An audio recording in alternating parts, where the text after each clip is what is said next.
साथीहरू नमस्कार सम्पूर्ण साथीहरूलाई म चाहिँ आज एउटा सानो जानकारी ब्लग भिडियो देखाउन गइरहेको छु साथीहरूलाई। हाम्रो सिन्धुपाल्चोक जिल्लाको चाहिँ बेलम्ची नगरपालिका, त्यसपछि इन्द्रावती गाउँपालिका, हेलम्बु गाउँपालिका लगायत ठाउँहरूमा चाहिँ बत्तीको समस्या विगत 81 साल असार 31 गते चाहिँ यो बाढीको कारणले चाहिँ यहाँ सब स्टेसन बगाएको थियो।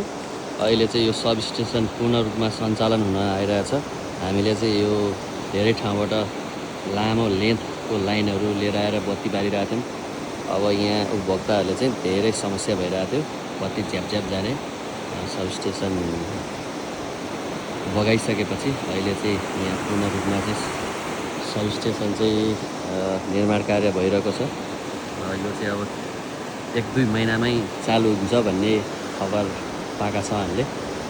यहाँ चाहिँ 1-2 महिनामै चालु हुने भन्ने कुरो छ। अब सिन्धुपाल्चोकका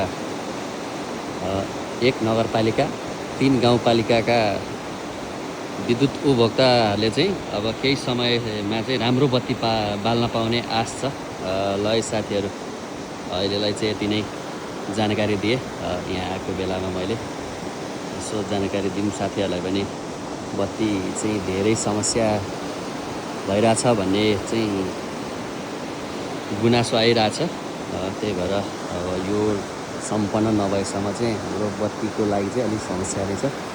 यसरी त्यसलाई चाहिँ प्रोटेक्ट गरेर यहाँनिर सब स्टेसन बन्दैछ है साथीहरू। ल